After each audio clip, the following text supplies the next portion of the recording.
Hey, welcome to the Built to Thrive podcast. I am your host, Lisa Myers with Cultivating Wellness. And today I've got part two with Katie Keener. So, in part one, we talked a lot about Katie's career in welding. We talked a lot about Ayurveda and our yoga practice and how much, just keeping some movement in your routine is supportive, especially if you have a physically intensive job. But we kind of wanted to focus in a little bit more today on Vata season, which is what we're right in the middle of. Since it's October, there's a lot of more volatility, more wind. The season just has like more variation than the other seasons. And then we also have to talk about the four pillars of health. So movement, sleep, stress, and food. Katie, how are you doing today? Hey, I am doing really well. How are you? I'm doing good. Well, I figured we could start out just talking some about Vata season and how, I guess, like how we experience it and maybe the things that are most helpful to our routines during this time of year. Definitely. Yeah. Well, first, thank you for having me back for part two. I'm really excited to be here. Really loved our conversation last time. So this is going to be good. I can feel it. Uh, Me too. Vata season, my favorite season. It's just the best time of year, in my opinion. Yeah. So I think probably one of the things that we start to notice first, right, is just like how much drier it's starting to get already. Like it's only almost mid-October, but that dew point has definitely come down. Things are starting to dry out. And I don't know about you, but I am a really dry person. I run really dry internally. So even leading up to October, I have to start being pretty mindful of like the elements and starting to really focus on like my hydration, like what's going on in my internal ecosystem. Because if I'm not taking care of that, I don't know, things start to kind of just like fall apart pretty quickly. Like things with my digestion, things with my mental state. I just feel a lot better when I'm like having to pay a lot more attention to how well I'm being hydrated. Seems like such a silly thing, but here we are right here. This time of year for me also historically can be a little volatile, like mentally for me. So this year in particular, something that I've started doing that's a little different from normal because I started saying to my husband, I was like, I just need somebody to tell me what to do. Like, I'm just kind of lost right now. Like, I know what I need to do, but I just cannot think of it in the moment. Like, why am I having such a hard time remembering to take care of myself? And then it dawned on me. I was like, I can tell me what to do. So I finally Yeah. just like made myself like a little Excel spreadsheet, right? And I've got like all my things that I'd love to ideally do in a day. And I love a good checklist. I love a good like sticker chart. So I just printed this bad boy out, stuck it on my fridge, and every day I'm just like, check, check. Yes, I did the meditation. I went for a walk. I did some stretching. I hydrated. Yay. And I don't know, get that little dopamine fix out of it too. So that's been really helpful for me. How is Vata season normally for you? Is it a little volatile or is it a more grounded time of year for you? A couple things. Well, a couple things that you mentioned. I wasn't expecting you to say that you're internally pretty dry. Mm, Yeah. yeah, yeah, it's bad. Hmm. Maybe we could talk more about that. Yes, definitely. I would say, I mean, I have I would say like a Kapha Pitta constitution, but the last couple of years, like the Kapha seems really, really present. This time of year is my favorite time of the year too, but I think it's because like sometimes during the summer and in the southeast, it's just so like heavy and hot and wet, and it's like I have enough moisture in my constitution already. So this time of year, I kind of feel like alleviated from some of the things that kind of weigh me Fogginess, down. yeah. Yeah, that weigh me down the rest of the year. So I usually feel like pretty inspired this time of year. I don't really run dry internally, but I do have like a little bit more of issue sleeping during the summer and fall, and then as I go more into winter, it calms down. It's easier for me to sleep. I need to explore that more, but I think mainly with my job, I have a lot of volatility anyway with traveling every few weeks. Yeah. So this time of year, I've been kind of like you said, I would like to have a checklist on the fridge, but I try to just keep up with it mentally, but maybe I do need to have something printed out because I was talking with somebody about this yesterday. If we keep putting off, she was reminding me, if we keep putting off the things that would create our dream day or our dream life, if we keep putting it on the back burner, they're never going to happen. It's so So, true. yeah. So even if it's just on the list and we get it checked off occasionally, it's like at least it's happening. It's a big deal, and, like, it seems like such a small thing, and I think to a lot of people it might seem a little silly, but, like, whatever it takes to help remind you to do those things to take care of yourself because, like, I honestly had gotten to a point where things were just too chaotic in my life. I was like, "I cannot keep going through my daily life like this." And once I started printing this out, I've been doing this for probably like 3 weeks now or something like that, and just immediately after the first week, I was like, "I feel like a totally different person." Like, I can think about all these things in theory, but that's not helpful unless I actually do them. I can say that I meditate, but it doesn't actually help me out unless I actually, like, meditate on a regular basis. If I can say I do yoga all I want, but if I'm only taking, like, 2 days to go to a class and not stretching other days in between, things are gonna get stiff, like, things are not gonna feel great in my body, so, yeah, it's that has been really, really extraordinarily helpful for me, especially, like, I am an herbalist, and I really suck at drinking tea on a regular basis, and, like, I feel like this is a pretty common thing, right? Like, we know all the things, we know what to do, but, yeah, just putting it into that routine and that practice, and so yeah, over the last couple weeks, I've had a lot more herby goodness in my life because of that little checklist. So it's been really nice. There's some allies that I definitely like to lean into pretty heavily this time of year. Like when things are feeling really upended and I need a lot of like mental grounding. There's one herb in particular that I love, wood betony. The botanical name for that one is Stachys officinalis. Say that is because there are like technically two wood betonies. You'll find one more in like the east, and then on the west coast there's a different type of wood betony. It's a Would Bettany. yes. So Stachys officinalis is the one I'm talking about. I think the other one is maybe Stachys particularis, but it is so nice. Like it's pretty neutral. It's not particularly drying. It's definitely not moistening. But this one just has such a nice, gentle way of like pulling you out of your mind and like back down into your body. If you pair that with like some chamomile, I like to also pair that with Tulsi, which has a little bit of more of an uplifting mood effect, but like those kind of three things combined can be really, really lovely this time of year. So a lot more wood betony lately. I've been feeling grateful for that. Yeah, I've never heard of this one, but when I pulled up a picture of it, I'm like, "Oh, I see this all over the place." It's so beautiful. Yeah. Yeah. Yeah. Even just looking at it makes you feel kind of calm. Yeah. So, I mean, if you're listening, it looks almost like a little weed that, has, like, kind of a conical shape at the top. It has all these tiny little, like, purple kind of Purpley like pink flowers. yeah, yeah. This is Grows cool. really easily for sure.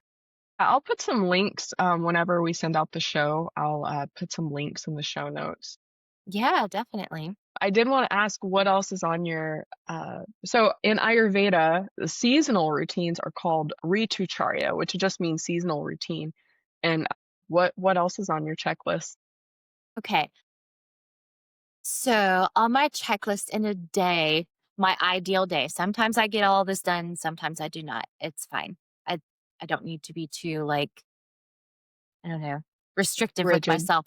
Because otherwise my pitta kicks in and then I'm like, I must check all the boxes and get it done. Like, no, I can't be Mhm. like that. It's just like these are suggestions. Let's just get, I don't know, 6 or 7 of them done, whatever. So meditation first on my list. That is really imperative for this time of year. I go for a walk, either do some yoga or do some stretching. I keep a gratitude journal and then I have a regular journal. So both of those are on there. Gratitude, regular journal. making my bed first thing. Like, I love to get that done first thing. It just kind of like sets the tone for my day. I don't know why. It's just, I feel like it kind of propels me into getting things done. Skincare, I have that one on my list. No caffeine, drink some tea to cook a healthy meal. That one's on there. Hydrate is on there. And I'm thinking that's it. Yeah. I think that's what I have on my list for a day. And drink some bone broth. That one's on there. Oh, how often do you get around to that? Well, lately more. In the summer, I'm not good about that at all because I mean, like, who's really thinking about like drinking bone broth when it's hot outside? But this is the time of year to really get it done. Um, and bone broth, oh my gosh, it's so great. It's so great for us. If you can make your own, excellent. If not, that's totally okay. Like, I haven't made my first big batch for the season yet. I'm still working with, there's a brand called Bare Bones, and they make a really good, just like individual packet type things. Yeah, we love some bone broth in this house. It's just so full of minerals and so supercharged with, like, all that goodness. Yeah. Do you work with bone broth ever? Do you drink that medicinally?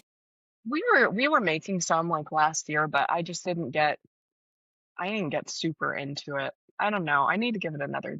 I mean, sometimes it's just not the time to try something. You try it again later and then it sticks. But I feel like for most people this time, I don't feel like I need bone broth as much as some other constitution types. Right. Yeah. I mean, I probably could benefit from it because it's weird because even though like I have this kapha constitution, lots of like I have pretty strong tissues, but I have this like underlying, it's almost like slightly anemic or something. Like when I eat red meat, I can feel warmth in my fingers and toes. Only only red meat or Wow. like turmeric will do that. That's the only things. So, I don't know, maybe it actually could benefit me, but Yeah, especially if you, like, kicked it up with, like, some garlic in there to, like, get that blood moving quality in there. I love throwing, like, a ton of garlic well, in my that's a bone good broth. idea. Well, I do eat a lot of garlic, yeah. I did want to mention too, so the fall routine workshop that I did in September, we actually did make, I took your advice that you said Rachel gave you, Yeah. how Rachel just gave you all these options.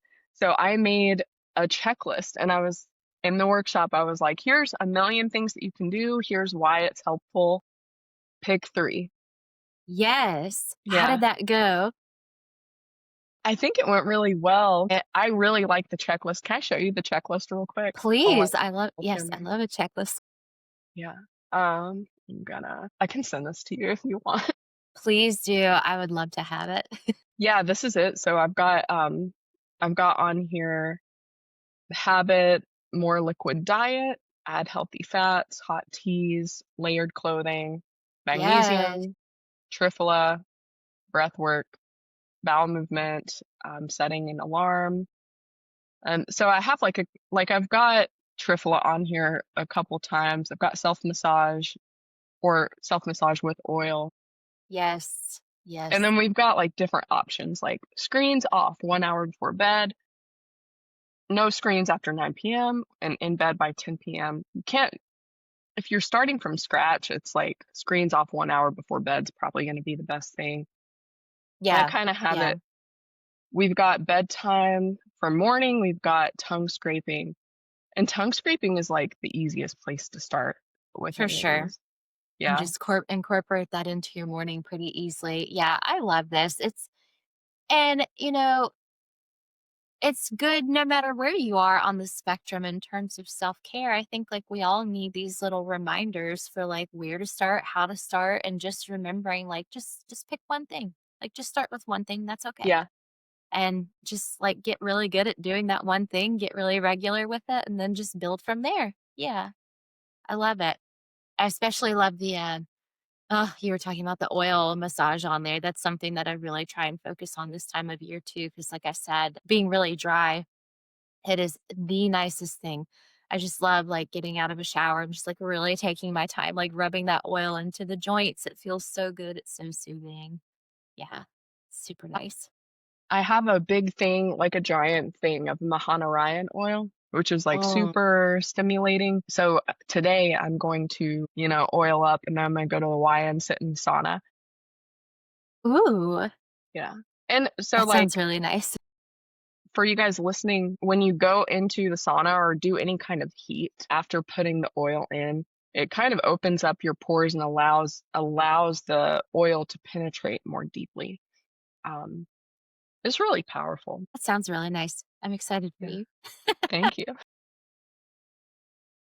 Well, maybe that's like a good transitioning point to talking about like some of these other things that we wanted to discuss. So, talking about kind of these four pillars, we can start wherever, but we were just kind of talking about bone broth. So, maybe talking about like nourishing food, we could start there.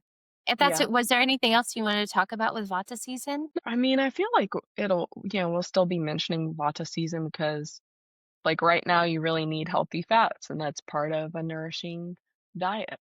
Yes. I mean, I think, like, when we talk about food and Ayurveda, it's kind of a different approach because the Western approach, number one, there's a million different diets, and, the other thing is, like, we like to lean into salads and, like, in the West just popular culture, they really lean into salads and, like, raw food a lot. Food. Yeah, and I mean, I think that it is important to get some raw food occasionally, right? But if you're constipated, you have, like, dry constipation, you're super dry If internally, you're you dry like me, if you have anxiety, and maybe that anxiety is because your nervous system is dried out, like, you do not need a salad. that's You right. need maybe, like, sauté your salad, but just, like, cooked foods that are easy to digest and kind of broken down by heat ahead of time. Um, Yes. Yes, that is so good. I remember when I very first took an Ayurveda class with Rachel, and she explained that to me, and I was like, "This is crazy." Like, this was 6 years ago, I guess, that I had my yeah, first, like, Ayurvedic consultation, and this was just brand new information to me that just felt such a wild concept, and then I was just kinda angry that I was like, why is nobody teaching us this? Like, why is this not common knowledge?" Because, like, I quickly put this into place mhm, and immediately started seeing results in yeah, my digestion, which was huge for me. Like, as a chronically dry person, I mean, literally up until my late 20s, I was a chronically constipated person, and that is a terrible way to live. And after I started, like, having these consultations with Rachel, I became, like, ridiculously obsessed with digestion. I was like, "This is the most amazing thing. I didn't know that this was within your control." Like, I didn't know that you could yeah, change. a lot is within your control, yeah, Yeah, and that's just not something that's talked about really, but it's like, if you know me now, like, we're gonna talk about it, we're gonna talk about your poop, we're gonna, like, get you squared away. That's like yeah. it's just like a commonplace topic in my household. Like, I had a conversation, I mean, it's difficult because you don't wanna tell somebody to argue with their doctor, but I think that sometimes you hear these things that people just get diagnosed with and there's no path to better. Like Yeah. you weren't born, I mean, sometimes you're born with something, but a lot of the time, especially with these lifestyle diseases or imbalances, you you walked down the spiral staircase into that Yes. imbalance and Yes. you can walk back up the stairs out of it and like take there's nothing more empowering than taking responsibility for your own health and saying, "What do I have the power to change?" Because I think a lot of us don't know. Like I spent my teens into my 20s just going to the doctor, getting on any medicine that they told me to, trying all the different variations of that medicine. I didn't know that there was something that I could do. And when I found that out, everything changed. Absolutely. Yeah, and it's nothing against Western medicine. Doctors are amazing, and, like, we're really grateful for them, and there's absolutely a time and a place for that. However, I just coming from my own personal experience. So I've dealt with the autoimmune condition psoriasis since I was 14. And I was basically just told, like, this is just what you have, and there's not really anything you can do about it. Like, you can manage the symptoms, you can manage it like topically, but like that's really all we can do. And for I don't know, 15 years, I would just slather myself in steroid creams. I had like a light wand. I literally, when I was first diagnosed, I had a prescription to go to the tanning bed because that's like the best they could do. Yeah. They were like, well, light therapy, so just go and do that. And then I had to jump through like all these different hoops and stuff to get on these biologic injections. And like, I still take those from time to time. Because whatever, like, the thing about the spiral staircase is depending on how deeply rooted your issue is, it's gonna take a while to get back up that staircase. So, like, whatever you need to use medicinally to help you, like, live your life most comfortably, do that. But anyways, like, getting back to the point, no one had ever mentioned to me that, like, how I was eating and how I was living my life was having a major effect on this. I mean, I mentioned in the last episode how cutting gluten and dairy out of my life was really a big thing for me. And it has had a huge impact on my psoriasis. Like, Lisa, when I tell you, when I was in my 20s, it was awful. I had these huge spots, like huge. It was all over my scalp, in my ears, all over my torso, my back, just everywhere. It was awful. I quit drinking 4 years ago. That was the first big thing that had a huge impact on that. Of course, alcohol's hot, it's drying. So Mhm. getting that, like, when we think about psoriasis as a skin condition, it's hot and it's dry, right? Like, you kind of, you look at it and you see like literally the redness on the skin. You can see like the dryness in the flakes. So like, as a constitutionally dry person, it was already like kind of perfect breeding ground for my Yeah. body. So then getting those food allergens out of there, that was a huge thing for me as well. So just like, once I started doing that, these biologic injections, you're supposed to take them like once every 3 months, and I got to the point where I was able to space that out, like a little bit more and a little bit Yeah. more, and I'm not saying to anyone that that's something they should do. This was something that I found was okay for me, and my doctor was like, "That's totally fine, like, if you wanna space that out, that's cool." But I remember I got to a point where I hadn't had an injection in, like, 7 months, and I went to my dermatologist, and he was like, "How are you doing this?" And I told him, like, "Well, I cut out gluten and dairy." And he said, "I didn't know that that would have an" I'm like, "What do you mean you didn't know? Like, this is Yeah. your area of expertise. This is what." So, yeah, it's finding out that things are within your control and you have power over these things in your life. It's the most liberating feeling in the world. And you really just want to shout it from the rooftops. But again, something we were talking about in the first episode is like, you can't force this on people, right? Like, I've found that, like, if you are someone who has some kind of diagnosis like that, maybe it's psoriasis, maybe it's lupus, maybe it's depression, anxiety, OCD, whatever, we kind of like integrate that into ourselves and it becomes part of our identity. Mhm. So for someone to come at us and say, you can actually change that, it feels offensive, right?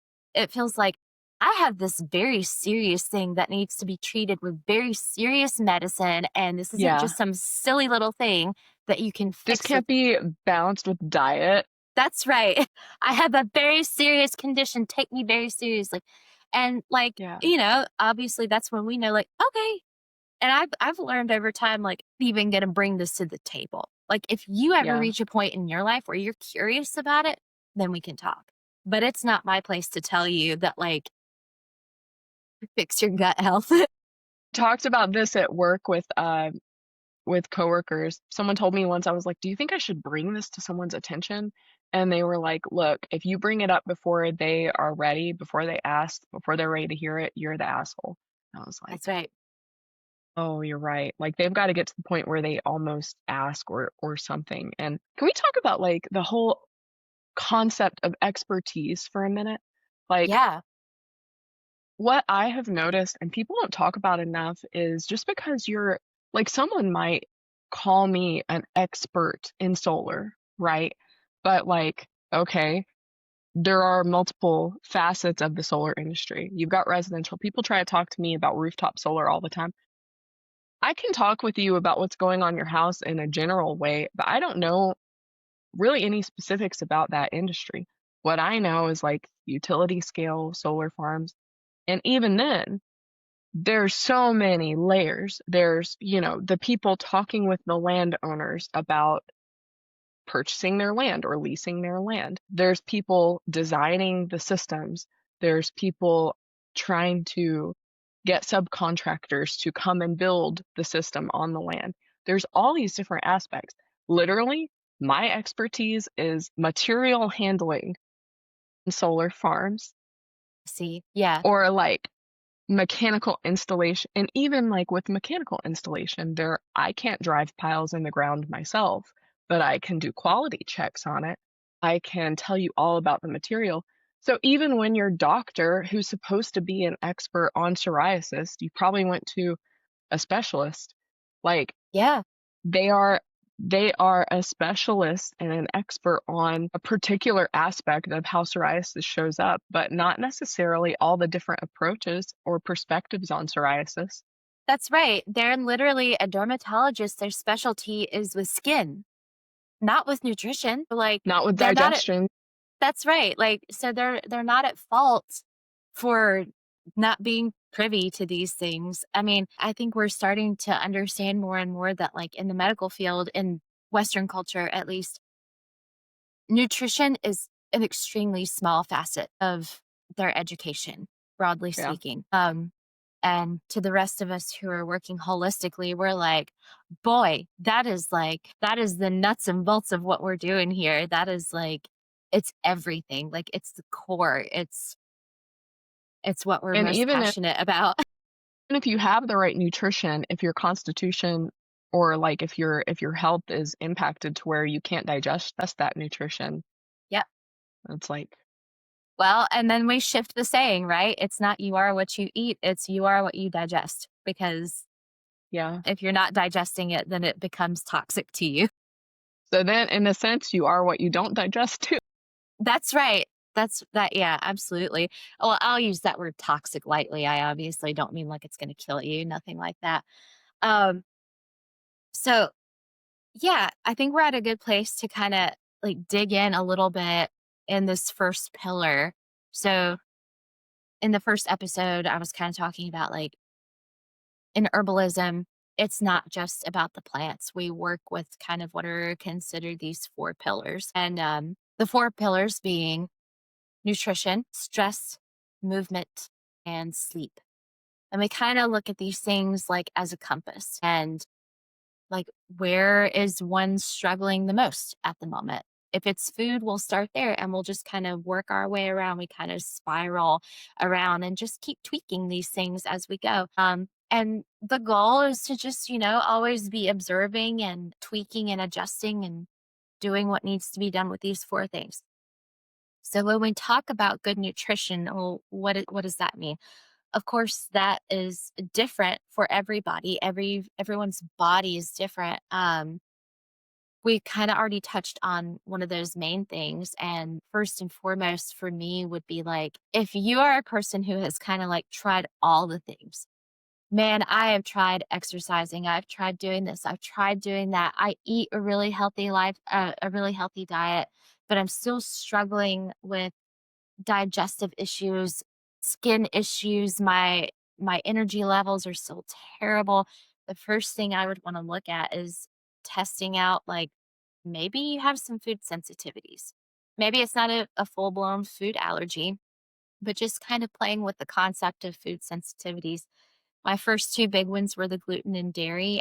But the longer I did that, I was kind of like, I'm still kind of having some issues here and there. Another one that's pretty closely tied to gluten is oats. And So I cut that one out, and I was really sad about that because I really love oat milk, but, like, pretty quickly, like, another thing that I'll mention that people may not realize, but, like, if you are someone who has food sensitivities or food allergens, a little symptom you may have that you may not realize is linked to that is itchy ears. Like, it's such a random thing, and right now I cannot think about, like, the mechanism of action of why. I mean, it could just be, like, the inflammation is kinda drying things out. But if you have itchy ears, that's a pretty telltale sign, unless you've got some kind of fungal thing going on, which is also pretty common, like, see your dermatologist for that. But, like, if that doesn't take care of it, try cutting out some things and see how that goes. I cut oats out and immediately, like, the itchiness in my ears went away, and I was like, "Dang, I really love oats, but that's okay, I can deal without it." So that was a big one for me. That's a big one for everyone in general. Earlier, you were also talking about healthy oils, healthy fats, and that is such a big one. That's something that, like, we don't talk about in this culture. Obviously, it got really demonized in the 90s, and, like, obviously, you and I are of that generation, and, like, it's taken a lot of being like, "Fat is good," and just, like, Yeah. repeating that to myself, you know? And so now I'm always just, like, full fat whatever, like, when I'm in the grocery store, like, grabbing that and just making sure we have an abundance of the healthy fats of oil, like olive oil, avocados, avocado oil, things like that.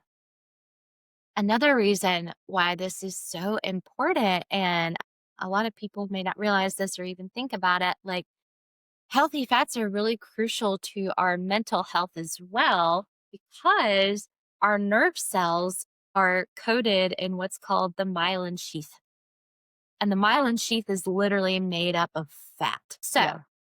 if you are someone who has like MS, for example, you know about this. You know that that's the condition because your myelin sheath is zapped. So if you're someone struggling with that, one of the most crucial and important things to your lifestyle is going to be incorporating healthy fats into your diet so that you can keep replenishing that on a cellular level. And that's just amazing to me. Like Yeah. you can have an effect on the cellular well, I mean, of course, like, everything we Mhm. do comes down to that, but even just thinking about, like, man, like, this avocado that I'm eating is, like, literally nourishing me down to the cellular level, and, like, that's just really amazing, like, when you think about it like I've seen people with, like, essential tremors where your head kind of, just like a slight shake to it. Yeah, I've seen people start eating ghee regularly, and that tremor goes away it's because the amazing. nervous system is lubricated and Yeah, moisturized. Yeah. yeah. I just think it's so wonderful, it's so incredible. Another Also thing yeah, yeah, go ahead. I was just thinking about, just talking about nutrition in general.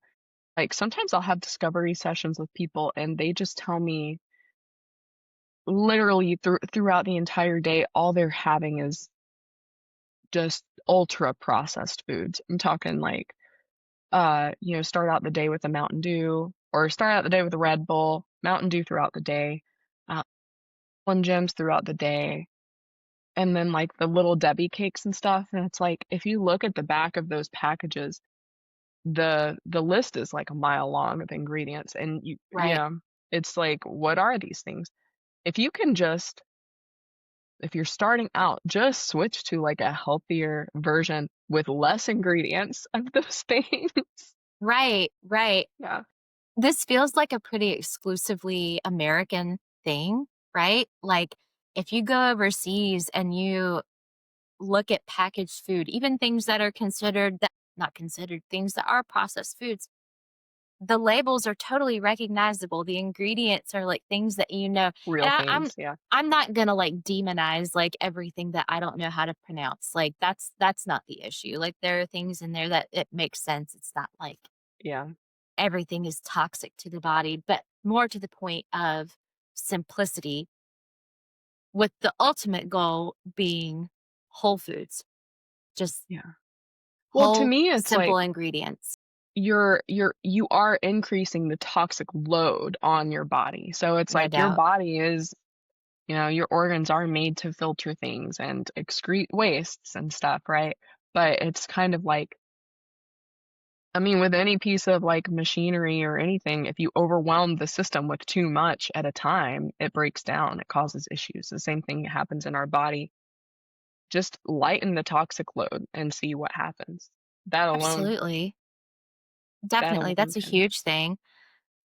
Um, that metaphor that you just used kind of reminded me of something that I wanted to mention. So, like, another big thing that we talk about in herbalism is kind of like getting our bodies prepared for when we're going to have a meal, right? So, like, taking digestive bitters before every meal is such a simple thing that you can incorporate into your routine, and it has such a tremendous effect on the body. And the idea here is there's a lot of theories out there, but kind of the leading main one and the one that makes the most sense to me is that in nature, if we consume something that's pretty bitter, there's a good chance that you ingested something that's either slightly or very toxic. So what the body's going to do in that scenario is start getting like all the juices going so that it can get it out of you as quickly as possible, right? Yeah. So when we consume something bitter before a meal, something that's not toxic, right? Something like, let's say, motherwort is a bitter that I love to work with. You take a couple squirts of tincture of that before, like 15 to 20 minutes before a meal, it's kinda getting, like, the assembly line of your digestive tract ready to receive food, right? So, Yeah. like, all the way from, like, stimulating your saliva, which that's a whole thing. Like, we'll come back to that. I'm gonna put a pin on that. Getting the saliva production started and then, like, getting the bile, like, ready to be released to lubricate, like, the tract so everything can move through slowly, smoothly in the digestive tract. All of that is really crucial for smooth and proper digestion. So even just incorporating that into your daily routine can be so tremendous for digestive Mhm. health. The thing about saliva that I was about to geek out about, I just think this is so amazing. So, like, we always hear about, like, take your time eating a meal. And one of the reasons why this can be so helpful is because when we eat an apple, for instance, or you take a bite of chicken, whatever it is, when you eat that, your body's intelligence in your saliva, it's kind of sensing like, okay, this is a piece of fruit. This is an apple. Okay, this is a piece of meat. This Yeah. is whatever.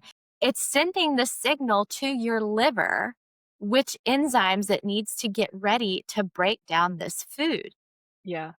which is amazing. It's absolutely amazing. So it's absolutely worth your while to just like really take your time to savor these meals and just appreciate that like that communication is happening and it's absolutely fantastic. Yeah.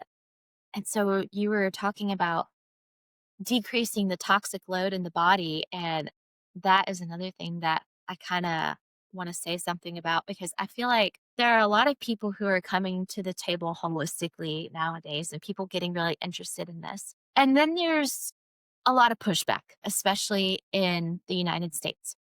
You've got a lot of people being like, "Are you saying that doctors don't know what they're talking about?" Like, they are scientists, and Yeah. I People get don't so know, mad just about it. they get very mad about it, and, the one thing that people really, really get mad about is when you're talking about detoxification. They will get Mhm. big mad and say that, like, "Well, you already have a liver that does that. Congratulations, it already does your detox for you." Yes, Yeah. and okay, well, what do you eat on a daily basis? Do you drink alcohol? Do you smoke? Do you Mhm. consume things that take a long time for your liver to break these things down? Yeah, your liver is responsible for detoxing these things in your body, but like if it's running sluggish, it's okay to assist it and give it some help. It's And like yeah, saying that, you can go it's like saying that you don't have to do an oil change on your car or that you don't have to do maintenance on your car. It's like or when something goes wrong, "Oh, it's fine, it'll fix itself." Like, it's right, kind of right. that attitude. It's like, Absolutely. "No, you have to support these systems, and your body is no different." Yeah, absolutely. It's no different. We really have to support and nourish and take care of these things as best as we can. And yeah, if you're eating like no shame, but if it's like an everyday Slim Jim and Little Debbie and Mountain Dew type kind of day, like, okay, that's fine. But what can we do to kind of help support your liver so that you can make it through your days as smoothly as possible. Yeah. And working with digestive bitters is like an excellent place to start. That's an easy way to start too. Like that Super easy. Trica like anything where it's you can literally just buy the tincture or whatever on Amazon. You take it right Absolutely. before a meal. And that I mean, if something like that could increase your digestive health or just your overall health, let's say by a percentage. Let's say like 5%. That's nothing to sneeze at. And it's No, the it's not. easiest. Yeah. Yeah, It takes no extra effort in your day either, other than just remembering to pull it out of your purse. absolutely. For anybody listening, you were mentioning you can find these on Amazon. There's all kinds of brands out there, but I'll just go ahead and put a plug in here for like Urban Moonshine makes an excellent digestive Yeah, bitters. Theirs is really good. And then anything by Herb Farm, the farm being PHARM, they have a great line. And they also have a line of glycerol extracts if you're someone who like exclusively cannot do alcohol. So that's a great option too. Yeah. I guess the only other things, especially like in the food department that I would say though would be like I kind of have the motto of like whoever eats the most vegetables wins. You got to eat the vegetables. They're just yeah, so crucial for our health. And like you said earlier, if you're someone who can't tolerate raw veggies, that's totally fine. Cook 'em. I love a cooked salad. That has become, like, one of my favorite things, like sautéed kale, like, warm salads with, like, a bed of warm quinoa on that too, with some that sounds chicken and good. girl, it's so Yeah, good. It's so just make it as easy as possible for your body to break down. And, like, I think a lot of people may question, like, "Well, how do I know? How do I know if I have sluggish digestion? How do I know, like, what kind of person I am?" mhm. All I would say to that is, like, it will not take a whole lot of thought process. Like, are you a person who can use the bathroom regularly every day? If the answer is no, you have sluggish digestion. And there's nothing wrong with that. And also to say that like you can live a healthy lifestyle and do all the healthy things and still struggle with sluggish digestion. Um excuse my dog barking in the background. I do all the things. I go for the walks, I don't drink alcohol, I don't smoke, I eat a pretty healthy Mhm. diet, and there are still sometimes, like, this time of year can trip me up, and so I just have to take, like, extra care, like, really work with my bitters. Maybe I'm throwing some more bitters in my tea in the evening. There's also, thinking of, like, psyllium husk Mhm. not fibers. That can be an excellent thing to add into your daily routine. I guess the other important thing that I would say kind of in the food arena is just, like we're human.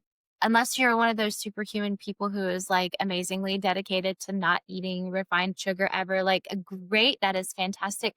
I am not one of those people. I cannot do that. However, just trying to be mindful of sugar intake.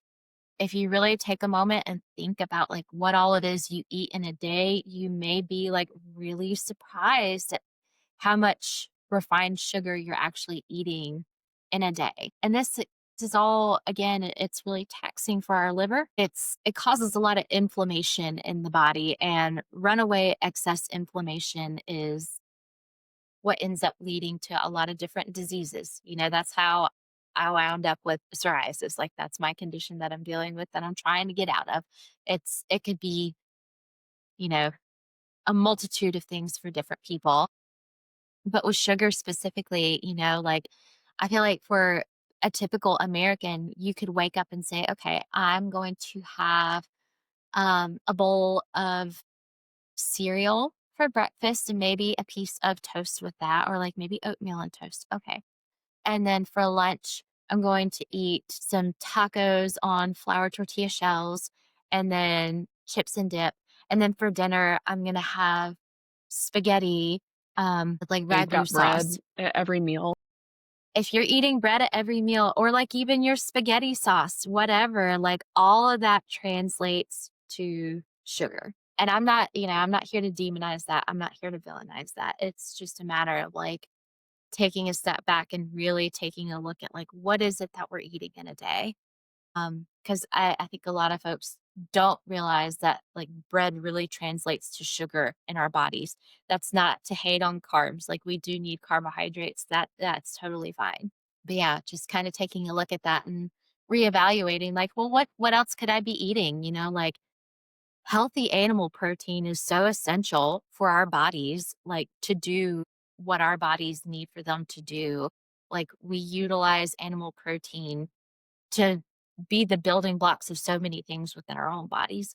And I understand a lot of folks go like the vegan route, and of course that's totally fine too. You got to work a lot harder to get what you need out Yeah. of those diets. Can be done. Would I recommend it? No, but like to each their own. Like I completely understand like the morality side of it. I get it. Yeah. So go What ahead. I've found is that making sure that I prioritize getting protein early in the day, like Heck yeah. first meal, a large amount of protein, and like doing whatever I can to make it easy to digest. But I find that that really stops me from eating bread or sugar or whatever because it used to be, when I would work, I mean, if you're on site, you're working your whole work day probably spans about 12 hours a day just from getting up, getting ready for work, and then getting Yes. home from work. Um, so if I didn't prioritize getting protein early in the day, I would be, like, so starving by 5 o'clock. Even if I ate a substantial lunch, um, I would be so hungry that I would just eat whatever I saw. So if I had to go into the gas station, it was over, Yeah. right? Yeah, Um, absolutely. but if I made sure, eat bacon and eggs in the morning or whatever, that has healthy fats and protein really helps me stabilize any of those cravings because that's what I find is, reaching for bread or sugar usually comes out of this part of your brain that's like feeling like it's in starvation mode. Absolutely. And that's a really good point. Like when we're getting cravings for things, like it's interesting to pay attention to that because your cravings are really like a signal for what it is that you're lacking in your body. Like, and I agree with you 100%. Like, starting your day with protein and like a good fat, that's the way I prefer to start my day too. Like, I love if I can do bacon and eggs, and I'll put like some avocado in there too with it. It's just excellent for the satiety there. But yeah, let's say like by 2 o'clock, you're just like, I really want a donut. I want some cookies. I want some kind of snacky thing. I want a carby thing. Well, that's a signal coming from our bodies that we are a little tired, right? Because carbohydrates and sugar, it's just a quick boost of energy to the brain. So, in those scenarios, like if you are feeling a little meh and you need a little bit of an afternoon pick me up, what are some things that we can do to kind of navigate that in a healthier way? Like, well, if you work at a desk job, do you maybe have the opportunity to get up and go for like a 5 or 10 minute walk? Like, is that is that Chug some water. chug some water? That's an excellent one. Peppermint tea is a really, really great one. Like, so that way you're avoiding the caffeine if that's something that you're trying to do. It's really uplifting and it really, those volatile oils, it brings that blood flow like really like up to the brain. Peppermint's really, really great for that. So is rosemary, but peppermint is a little more easier for people to reach Yeah. for. Yeah, so just things like that. If you're someone who's craving salty foods, that might be a signal that you're lacking in the mineral department. So, like, what are some ways you can get that into your body? Again, we go back to like the bone broth, or last time I was mentioning, there's like a supplement that I work with. It's called Mega Mag, and it's a liquid. So it's got some magnesium, but some other trace minerals in there. You can just put that right into your water, drink that on down. We do that every day in this household, and it's just excellent. It's a really great bioavailable way to get like those minerals into your body. Yeah. With all this liver talk, though, I feel like that's a good springboard to actually move over to sleep. This feels like a good Mhm.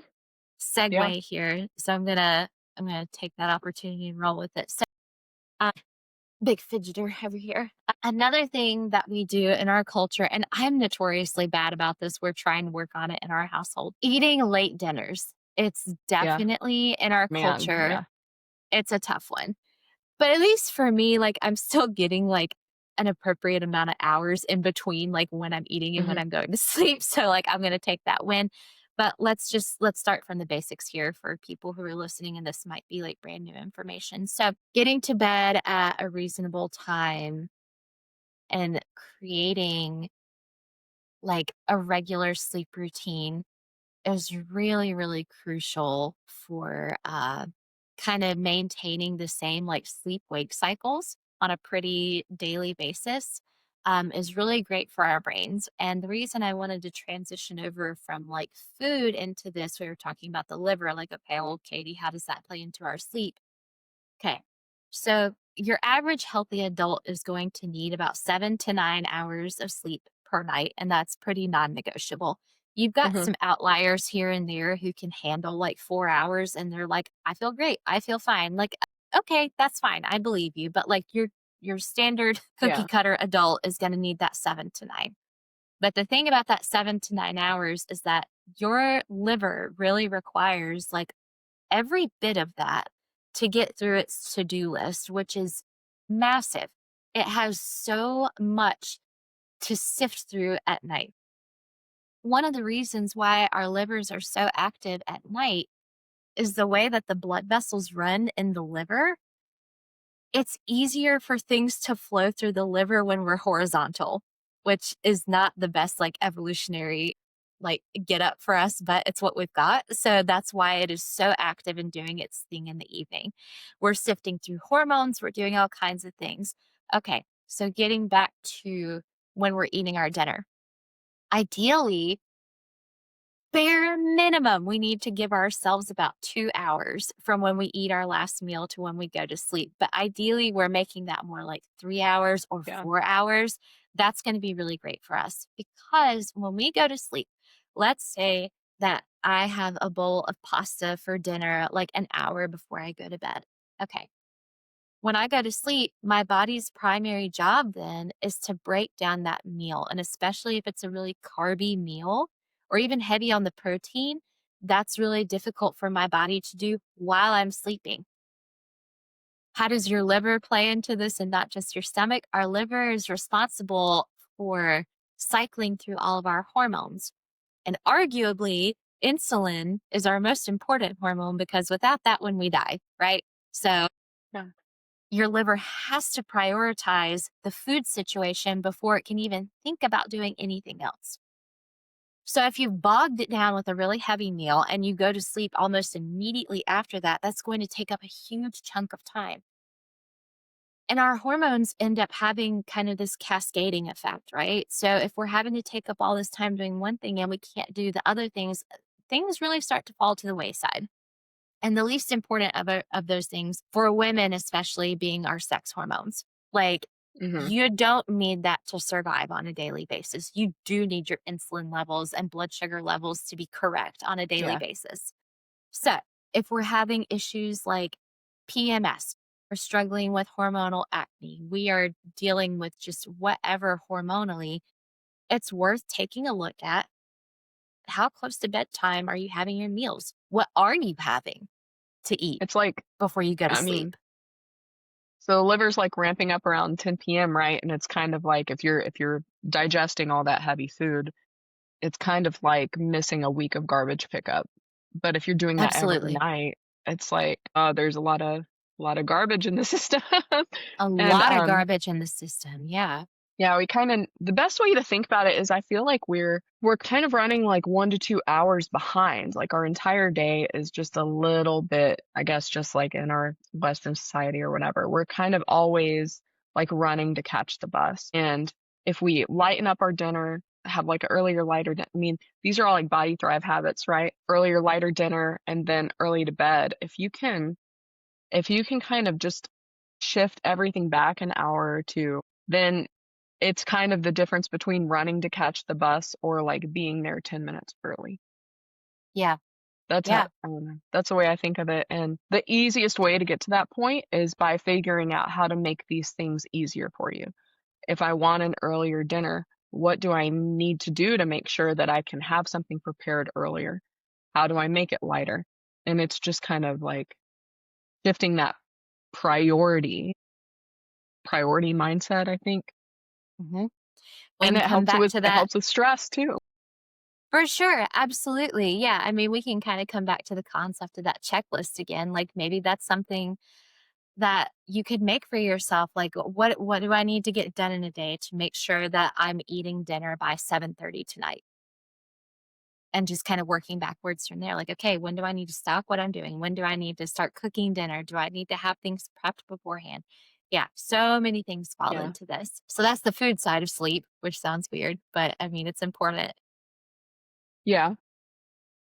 But then some other things, like you were mentioning earlier on your list, like cutting out the screen time like an hour before you're trying to go to sleep. Really engaging in low stimulation activities before bed is so crucial. Like, there are a lot of folks who every night they're like, I'm going to watch a documentary and then go to sleep. And I'm like, how are you getting to sleep? Like, this is so stressful for the Yeah. body. Literally, you are just ramping up adrenaline, and then you're expecting your body to be like, "It's fine, good night." Like, Yeah. that's a really tall order for our minds and our bodies to handle. Yeah, so doing low stimulation things, just like reading a book, doing some journaling, if you're into, like, knitting or crocheting or something like that, that's awesome too. I think kind of the take home message of a lot of what you're saying is that sleep is a skill. Oh my gosh, it absolutely is. Yeah. Yeah. And we refer to a lot of this stuff as, or I like to refer to it as sleep hygiene. So just kind of like, yeah, thinking about how to incorporate some of these things into your nightly routine that kind of becomes your hygiene for good sleep. So the low stimulation, the eating at a good time, No a lot serious conversations. my God, no serious conversations. Like whoever came up with the idea of like don't go to bed angry, like that's terrible advice. Like sleep on it. It's totally fine. You can revisit Oh, that that's a good tomorrow. point. You can revisit it Yeah. tomorrow and it'll be fine. Like your brain and your body does like more than just physical digestion at night. We all know this. Like you're emotionally digesting things. Yeah, there's a lot of emotional processing that goes on at night. Give your subconscious the chance to work through some of those things. Yeah, so Yeah. no serious conversations at night. It can wait. Your relationship will last. You're going to be okay. Yeah. Some other things would be, like turn off your overhead light. Do not have that on at night. We're talking lamps. Yeah. We need the lamps, we need string lights, we need soft lighting, and do that like more than an hour before you're ready to go to bed. If you're doing Just, this real yeah, sorry, go ahead. coming I mean, I'd like to stay on the anger piece for just a second. One of the I mean, I've actually heard this all throughout the Ayurveda classes that I've taken. I always hear couples have the worst fights of their entire relationship after 10 p.m. Like, do not argue after 10 p.m. Do not get into serious shit. Don't get those stress hormones going. I mean, It makes sense. yeah, after if you notice, because people will always say, "Oh, I'm gonna wait for my second wind and then I'm gonna stay up." It's like, no, Yeah, you want to get to bed before that second wind, because that don't second do it. wind could, yeah, that second wind could turn into a lot of different things. It could turn into anger. It could turn into an argument. It could turn into, being creative and getting a lot done, but then you're missing that opportunity for your liver to clean house. Absolutely. Yes. 100%.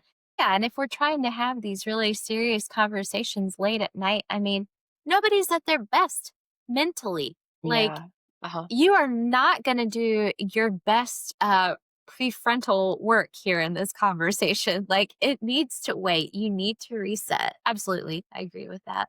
Yeah. So we were talking about some other things in the line of sleep hygiene, good sleep hygiene, and just the other thing I would say is, like, uh, yeah, if you are able to kinda dim the lights in your house more than an hour before bed. Let's say, like, Yeah. after you eat dinner and you've cleaned up, just, like, start toning it down. Light some candles, turn on the string lights, Uh-huh. whatever. It does not have to be Christmas for you to have string lights in your house. Like, I've got some on a bookshelf in the living room, they're fantastic. I've got them on, like, a little timer, so it just Mhm. clicks on in the evening. I don't even have to mess with it. Well, It's that's excellent. nice. Yeah. Oh, yeah. They sell these little plugs at Lowe's, and you can just, like, put an app on your phone and program it. It's Yeah. a whole thing. Yeah. What can you automate? That's the whole That's it. thing. That is my whole life. What can I just, like, set and forget, and it helps me live an easier life? Yeah. That's Yeah. we're so fortunate to live in this time. Like, it really is, like, the most incredible time to be alive. Like, let's lead into these things that can be helpful for us. Yeah. Yeah. So another thing I would mention here about sleep. So we were talking about the 7 to 9 for healthy adults. If you are someone who is struggling with like a chronic illness, or maybe you're currently sick, know that you need more sleep than that. Like, most likely, especially if you're actively sick. That is the best medicine for getting over any kind of sickness. And I think that's really important for people to hear this time of year. Like, we are getting into cold and flu season. But honestly, great sleep is something that is going to help you not get sick in the first place. If you are someone who is eating well, you're exercising regularly, and you are getting that 7 to 9 hours, wash your hands. But like, you do all those Yeah. things combined, and we're really like priming the body to help get through this season pretty unscathed.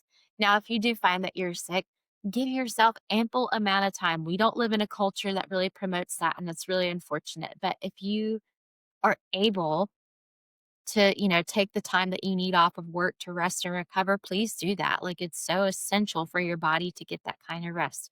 If you are a chronically ill person, maybe you have some sort of autoimmune condition, you have some kind of whatever, you might need anywhere from 10 to 12 hours a night. Like, your body is just having to do a lot more work on top of the load that it already has for a regular day. So know that if you don't feel well rested after 9 hours of sleep, that's okay. Like, you might need more, and that's totally okay. Do what you need to do for your body. Would say Hopefully, you I will say I had this, like everything you're speaking to of like avoiding getting sick early in the season, and it'll keep you healthy through the rest of the year and like keep these pillars, in place. I totally didn't. I I spent 3 weeks driving all across. I drove to Virginia. I drove from Virginia to Arkansas. I like went all around Arkansas for 3 weeks. And I got home and I got sick. Well, you know, this this all happened a while ago. I did some traveling. I got home, I got sick, and then I went and traveled again. And that first cold that I got from pushing it, like, it has been lingering with me, and now I'm on this, like, I had to go to the acupuncturist, I'm on these herbs now, and it's gonna be a long road because I already have asthma. Asthma was doing great, and then I I got see. sick. Yeah. Yeah, so it's like, I had this great momentum, but I let my priorities get away from me. Yeah. It Yeah, so happens. now yeah, but now, like, I'm doing everything I can to make sure that I have healthy boundaries at work. Like I'm prioritizing getting to these acupuncture appointments rather than just saying, "Sure, I'll go and do all these crazy different things and let my health go." Yes. But that's Yeah. hard. It's hard to do. It is difficult to do. Yeah, but having boundaries around work is really important. We live in a culture that really prioritizes just pushing it to the max for someone else's benefit, right? So we have to remind ourselves that like our lives are our number one priority, right? So, like, what do we have to do to keep that in check, keep that in balance? And again, yeah, coming back to this compass, going around the circle, like, what do I need to focus on right now? I'm a little out of whack. Is it more sleep? Is it more movement? Is it whatever? The last thing I wanted to say about sleep, um, there's a ton of really great literature out there about, all the reasons why you should get all this good sleep and everything. A really great book is called Why We Sleep by Matthew Walker. I'd really encourage you to read it. This book was like brain velcro for me. Like, I could not put it down.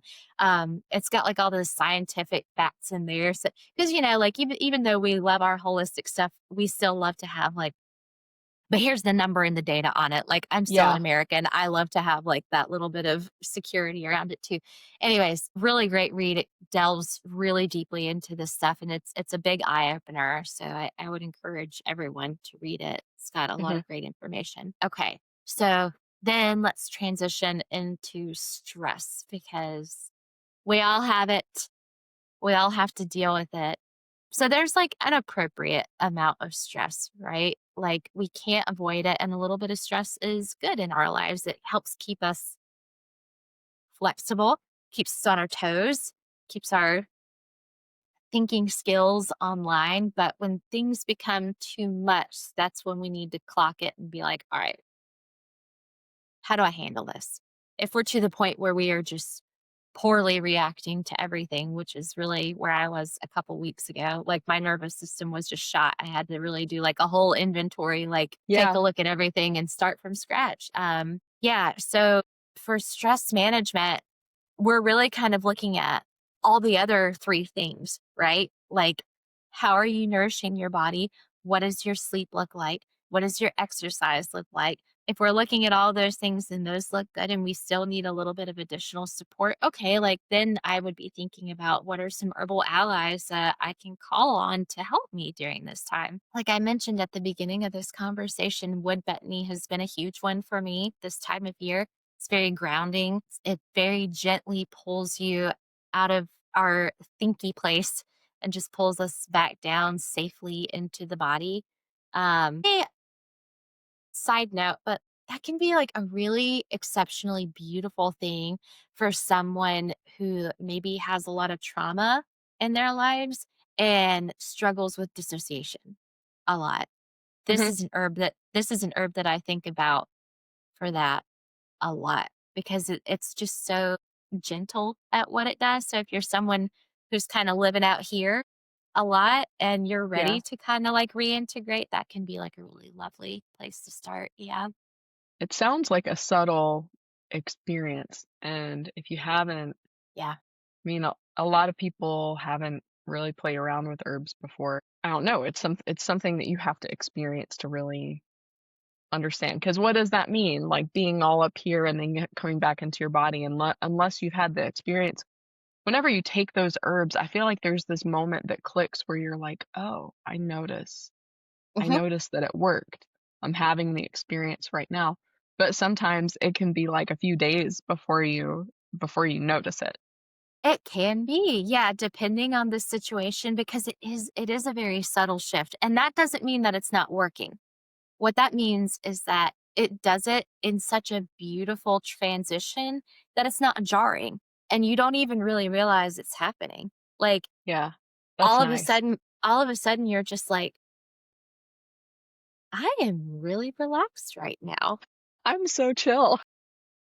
Just vibing over here. So it may not even occur to you in the moment, like if you're not actively looking for that transition, you know what I mean? Like you may just Mhm. find yourself there. And like you said, it might be like a couple days like wait, how did I get there? Because I'm back to over here again. How do I get back to where I was? Yeah, Oh yeah, I took that thing. It was that tea. I really like that. Yeah. yeah. Yeah. A ton of great things for stress management. Um, Some other ones that I really love to work with, 2 that work really beautifully with wood betony are gonna be skullcap and passion flower. Mhm. Like, if you are a person who deals with, like, kinda racing circular thoughts, if you kinda get stuck in that loop, these are 2 that are really, really excellent for that. So that could be a nice evening blend. They're not sedative though, so it's something you can absolutely drink during the daytime as well. It's also something you could make like into a tincture blend. So if you don't really have time for a cup of tea in the middle of the day, you can just take a couple doses of tincture like that and that's going to help you out a lot. Chamomile is just like, one of my all-time Yeah, favorites it's a for big one. stress relief. There's I don't think we have time to even talk about all this, but there's a whole host of what are called adaptogen herbs. And Yeah. well, we'll talk a little bit about it. But for anyone brand new to herbalism, adaptogens are a type of herb that literally help our bodies and minds better adapt to stress. And these do not work instantly. They are slowly building over time. So consistency is really key with these. Now, some of them you will feel like an effect in the moment, but most of them, for them to have like their broadest effect on the body, it's a longer burn for these.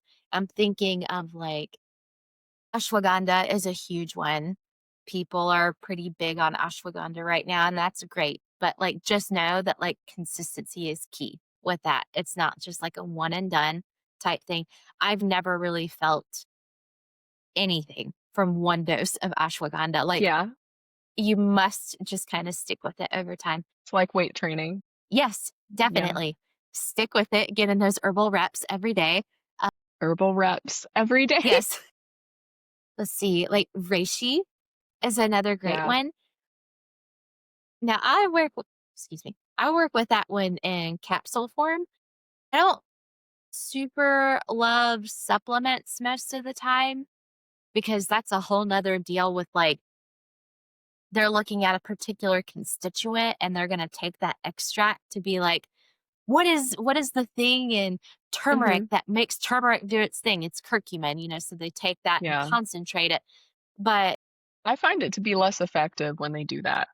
because there's no synergy, right? Like, yeah. They're That's a like, good point. "Well, now we have to pair it with the extract of black pepper, piperine, so that it can pass through the digestive tract." It's like, or you could just eat turmeric. You could just eat your Yeah, you could turmeric, just eat some and turmeric, yeah. because it's a food, it's totally fine. But back to, like, reishi as a capsule, that one tends to be totally fine. There are some brands out there, like Gaia is one that I really like to work I with. love Gaia, they're really good. Yes, they Yeah. have really, really great quality stuff. So there are some stuff that you can take in capsule form, and it's not necessarily like an extract. So, Yeah. like, anyways, I'm getting a little distracted here. But so adaptogens, you've got your ashwagandha, you've got reishi. Tulsi is a lovely one that I love to work with. It tastes if you have not had Tulsi, it is probably like the most delicious plant out there. Like it is just so lovely and it's so uplifting. And that is one of those that, like, in the moment, you need a little bit of a mood boost, reach for some Mhm. Tulsi. Like, it's just so lovely. But that's also another, And I think, like, you can just start with one, like, start with one tincture, one choice of digestive bitter, an herbal tea, definitely. whatever, just do it every day until you notice. I mean, this is what we do, like, in our whether it's herb class or Ayurveda or whatever, you test out these things and you do everything you can to experience it with all of your senses if possible. And you do Yeah. that over a course of days, and then you get to know this plant, and not only that, but, like, in Ayurveda, you have the gunas or all the qualities, and you can start to see, like, the qualities in yourself, and you can see, okay, these are balancing the qualities that are excessive or deficient in me right now. And you can do Yes. that just with your experience with the plant. Absolutely. And it's so crucial because, like, I can tell you that something is moistening or drying, but until you like try it for yourself, you're not really going to understand what I mean. Like, for example, we were talking about how Vata season would come back into this. So here's a good one. Like I said, I run really chronically dry. Um, Not every day. I should be doing this every day, but most days I will make a long cold infusion of marshmallow root, cinnamon, and licorice root. And Oh, all that three sounds of so these, good. it is so good. It's so delicious. My husband was like, "There's no sugar in this." I was like, "No, it's just delicious." It really tastes like there's honey in it or something. It's so good. But like all of these are really moistening herbs. But kind of the trick here, and something that's really critical for like herbalism. I said I do this as a long cold infusion. And the reason for that is instead of like a hot, short infusion, which is what most people do when they make tea, um, the polysaccharides that are in marshmallow root, they do not unlock in hot water. They only do that in cold water. So if you do a short hot infusion of a marshmallow root tea, which is what's in throat coat, a lot of people buy that Mhm. when they're sick. and it's supposed to coat your throat. That's the idea, right? It really does, right? It's just like a really tasty kind of tea. Well, that's because it can't unlock in that hot water. When you do a long cold infusion, and by cold, I just mean like room temperature tap water, but you let that sit overnight for like 8 hours, you are going to have like a really viscous type tea. Like it is thick. So when you drink that down, you can really feel like, holy crap. Now, this is the definition of hydrating. Because if you're someone like me who's chronically dry, just drinking plain water, it doesn't stick to the insides. It just kind of Mhm. runs right through you. So when you make it nice and thick like this, it kind of coats, it's almost like a gel. And you can Yeah. feel that internal hydration. It's just fantastic. But so like I can tell you that I can tell you that, but until you try it for yourself, you won't know, like, that that's how moistening it can be. Mhm. In the drying realm of things, like, one of my herbs of the week, one time I was working with rose, and I made myself a quart of rose petal tea, and I sat down with it, and I think anybody who does this, at first, you're kind of, like, bummed out because you're like, "Oh my god, it's gonna be so delicious." This goes for lavender too.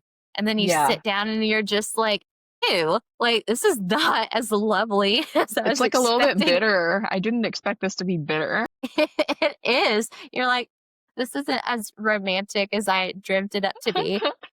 But on my first cup, and I didn't even make it halfway through, and I was like, "I literally cannot finish this 1 cup of tea." I am so dry, my guts were starting to hurt because rose is also really astringent, right? So, like, I could feel my stomach just, like, kinda cramping up. I was like, "That is so crazy," but, like, Yeah. yeah. So that's what we mean when it's just like, just try it for yourself. Don't take my word for it. Try it in your own body and, like, see how it feels, yeah. So so when it comes to those adaptogens, yeah, just take them, see how they feel. The only word of caution that I would have there is that, like, at the beginning I mentioned there's a whole slew of adaptogenic herbs out there. One of them, for example, being like ginseng. Mhm. That's something you can get at the gas station. That's something you can get in a 5-hour energy. And that sound like Yeah. if you're brand new to this, you might be like, oh hell yeah, well let me go get some adaptogens in my 5-hour energy. Here's the thing. If you're gonna work with adaptogens in that way, it's like a credit card, right? Like, you are gonna build some debt for that. Like, you cannot ride that high forever. Yeah. So, if you are working with adaptogens for energy like that, like rhodiola is another great example of this, Mhm. gonna be some back end debt to pay. So, I would always recommend working with more of kinda like the middle of the road where it's just kinda like, it's here to just kinda help bring your life back in balance, not to, like, bring you this boost of energy to help kick the stress out of your life today. Sure, you can do that every now and then, but if you work with that on a daily basis, um, It's it's gonna gonna be deplete you. tough. Yep, definitely, definitely. You wanna talk about movement? Let's do it. Yeah, Yeah. so that is the last pillar on our list, and it's one of my favorite. And it did not used to be. Like, I was not an active person most of my life. And I think for most people, it really just takes a little bit of experimenting and playing around. Like, if you're like that, if you are not a very active and just kind of experimenting with different things. There is a type of movement for everyone. There is something out there that is going to suit your taste, that will feel good in your body. Like, Right.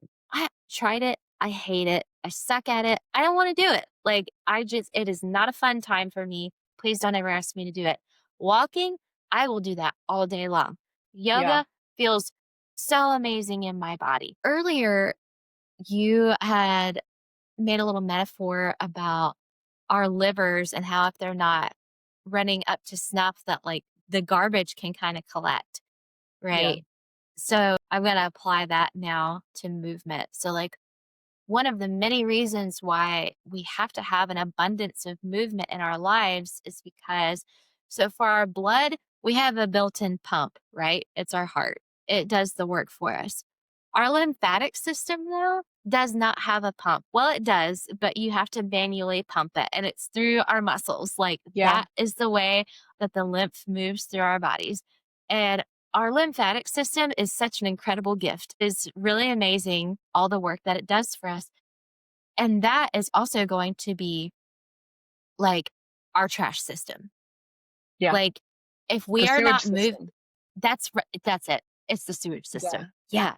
So if we're not moving, all of that sewage, all that trash is going to start collecting. It's all this cellular debris, right? Mhm. Let's get a little less metaphorical for folks, but you've got all this cellular waste every single day that needs to be cleared out of your body. Like your cells are, they are eating, they are excreting things, like they are living their own lives too. And so, like, Yeah, something has to come through and clear that out. So, if we are really stagnant all of the time, this is something that can lead to a state of imbalance or worse, a type of illness in our yeah. body. And it can happen every day. Some kind of movement is so critical to the well-being of our joints, of our organs, of our everything, to get that cellular trash out of the body, keep those rivers running nice and clean in there.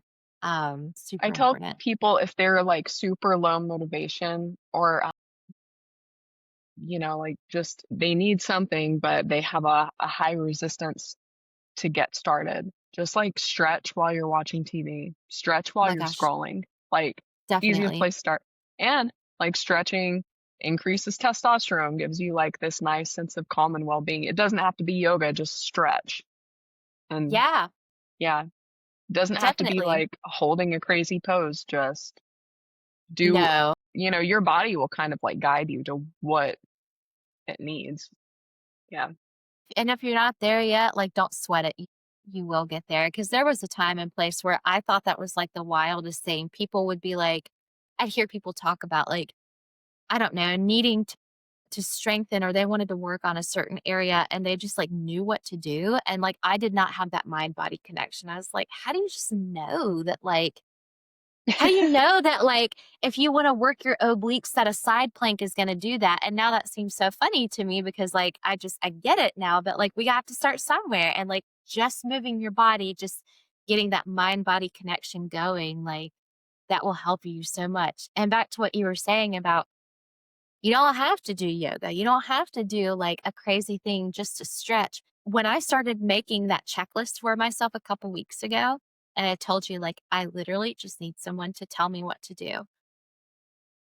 I practice yoga all the time, but I was like, I don't have time. I don't have the bandwidth to come up with something for myself right now on a daily basis. So I downloaded this app. It's called Bend, and Mhm. it's pretty inexpensive. Like if you sign up for the whole year, it comes down to like $3 a month or something like that, which is fantastic. And it is just full of all these different routines ranging anywhere from like 5 minutes to 30 minutes.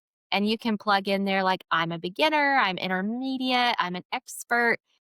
And and there's nothing fancy about it. There's literally a timer and it'll give you a little beep beep like when you're finished doing your thing. And that's been fantastic for me. Really? There's technically no yoga involved, even though they're all like yoga poses. Like I think I'm really excited to, like, introduce my parents to this. I've been telling my husband, I'm like, "This would be, like, an easy way to get some more stretching, like, let's do Mhm. it." It's really simple and straightforward, so I would definitely recommend that to folks. Um, yeah, Bend is the name of that app.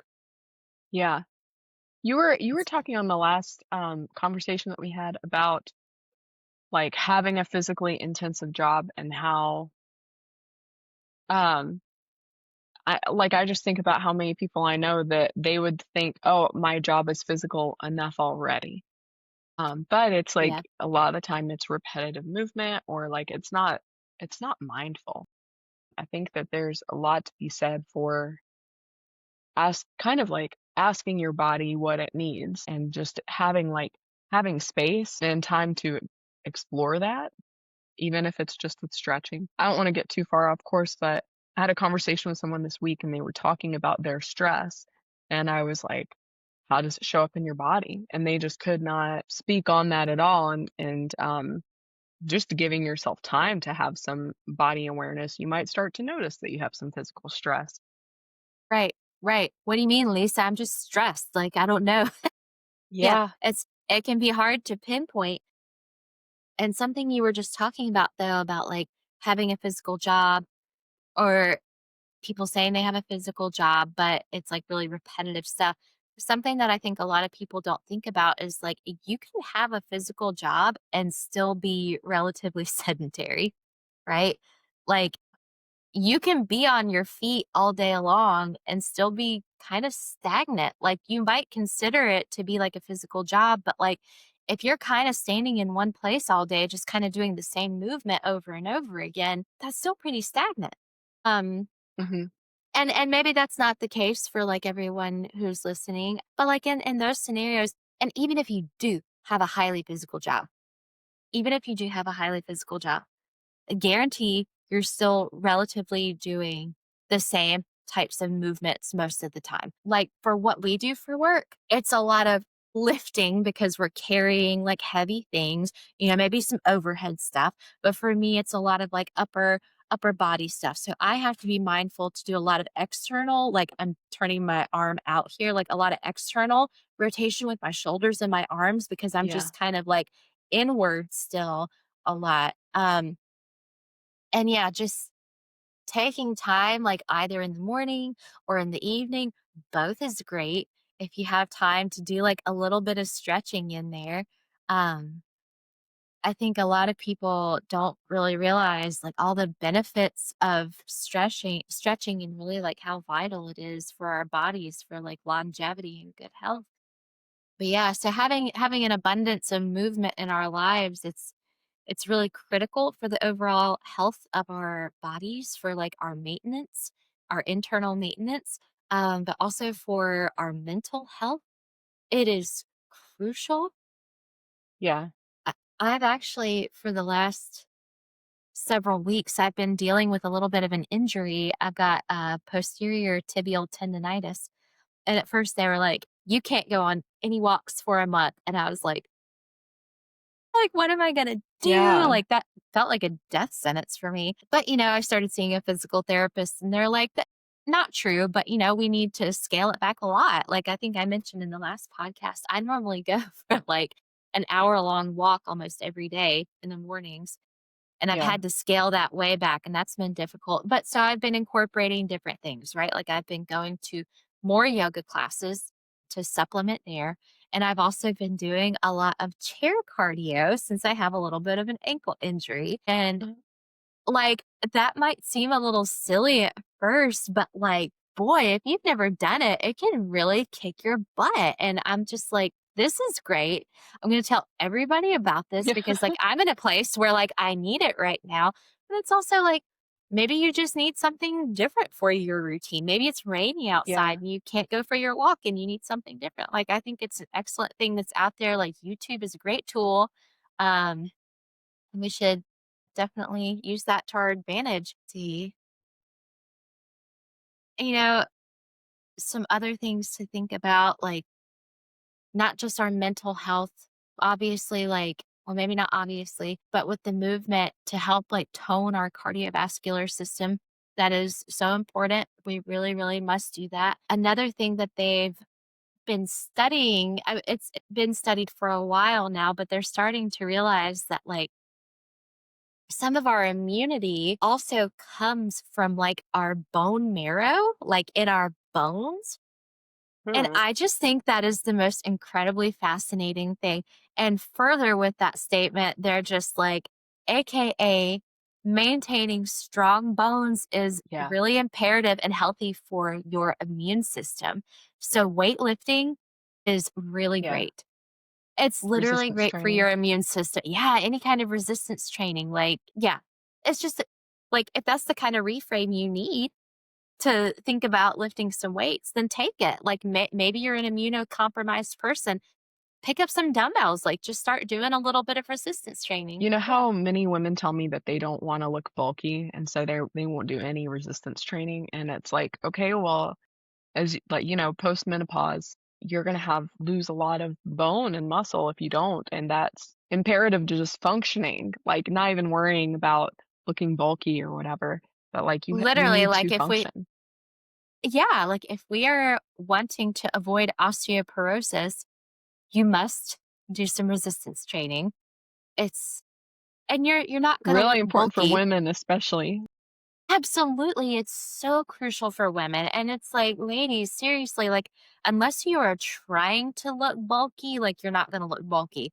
Like, Yeah. I don't It I takes don't a know, lot of like, work to it takes a hell of a lot of hard work to bulk up like that, so don't worry about it. Like, yeah, it's like you're not there. don't sweat it, it's okay. Yeah, yeah. And then yeah, listed a couple of those things. Maintaining, like, healthy blood sugar levels, like, that's another thing you can do with just walking, like, 30 minutes a day, like, that's amazing. Like, if you're someone who's struggling with, like, maybe you're pre-diabetic or you have type 2 diabetes, going on a walk, like, 30 minutes a day, you can even break that up. Like, maybe you have time for a 10-minute walk in the morning. Maybe you can do a 10-minute walk in the afternoon, another 10 in the evening. Boom, you've hit your 30 minutes. And like you're doing all these fantastic things for your body. Yeah. I think walking and stretching are definitely underrated, and they Yeah. Highly underrated, very easy, and generally pretty accessible. Yeah. yeah. Well, even here, like, we just moved, a couple of months ago, and I was like, "Oh my god, I'm not gonna be able to really walk much at all." But it's not true. I went on a walk yesterday, and I turned it into, like, a 45-minute thing. Yes. Even like, I live in the middle of nowhere, right? But, I realized, I can go on a walk every day, and, Yeah. it is accessible to me, and, I think there's a lot of the time there's options that we haven't considered. So I was talking with, a coach yesterday, and she was saying, "Okay, write out what your dream day looks like." And I kinda took it a step further, and I was like, "Okay, well, I need to write out, like, a few dream scenarios, and then I need to write out, like, the realistic dream, because I would love to wake up at 4:30 every day and do, like, the whole super intense morning routine, but, like, knowing myself, I'm very far from that. I'm not going to do it consistently. What is realistic? What's, like, a realistic dream? And just kind of write out a few different scenarios and then be like, What is something that I really want to start doing? Is it walking? Is it some kind of movement? And, like, what are my just brain dumping on paper. What are my obstacles to that? Where is my resistance? If you don't have a coach, um, call a friend or somebody and be like, are there any places here where I have some blinders on and I don't see an opportunity that's in front of me that's like low hanging fruit Right. to to integrate whatever it is into my routine. Definitely. Yeah. And another thing that I was just thinking of, I think I've got her name right on this, but there's a woman, Katie Bowman, I believe that's her name, who has a lot of really great stuff on movement. I'll have to double check that later. You may need to edit that part Yeah. out. But Katie Bowman? I'm pretty sure, hang on one second. Let's see. Katie Bowman. That's Katie it. Bowman movement. That's it. Okay, great. Cool. She's got, like, psoas release exercises. The fascia release guy, the human garage or whatever, Yeah. he has all these, like, 10 or 15-minute, like, fascia movement exercises. I've been meaning to look up some of his stuff. Like, I'm glad you said that because that was a good reminder. But when you were saying, like, I think there's a lot of ways for movement that are out there that we're not thinking of, that immediately made me think of Katie Bowman. This is like what she lives for, what she talks about. And, I've heard her talk about, like, even just kind of thinking about, like, what are some physical things you do on a daily basis that you could do differently? Like, for example, I don't know, like, how do you normally carry your laundry basket? Is it like by both hands like this? What if you carried it over your head? What if you stuck your arms out like this and did it like that? Like, there are so many different ways we can do things that seem really silly, but actually, like, it's doing something different for your body, and that's what our brains and bodies crave is novelty and just doing things in a different way. Yeah. Like doing things the hard way, like maybe not necessarily taking the easiest way to complete a task, but like how can you use your body in a different way? Can you get down into a squat and pick that thing up instead of bending over. Like, yeah, yeah. So just taking those opportunities to get a little creative. If you've got kids, oh my God, they're an excellent weight. Like, just pick them up and take them with you and like carry them around. Like, how many different ways That's a can good you point carry your too. toddler around? Yeah, yeah. So getting creative is definitely part of it too, for sure. Especially if you've got a little like injury going on. Yeah, yeah. Is there anything else that you wanted to touch on today? I think we've been recording for a good I Yeah, think I we've got a lot of, information in this one. think we got it. Think we got it. Yeah. Yeah. Well, cool. I guess, yeah, this is part 2. Um, I will put some links to a few different things, whether it's tinctures or even the fall routine checklist. We'll put and information on Katie Bowman and the Human Garage guy. We'll put all that in the notes. Katie, maybe you can come on again with us in the future. Or with Love me. It's to. not us, it's just me. Yeah. It's a community. It isn't us. Yeah. Thank you again for having me. This has been such an awesome talk. I really love having these discussions with you, Lisa. Me too. Thank you, Katie. Okay. We will see you guys on the next one.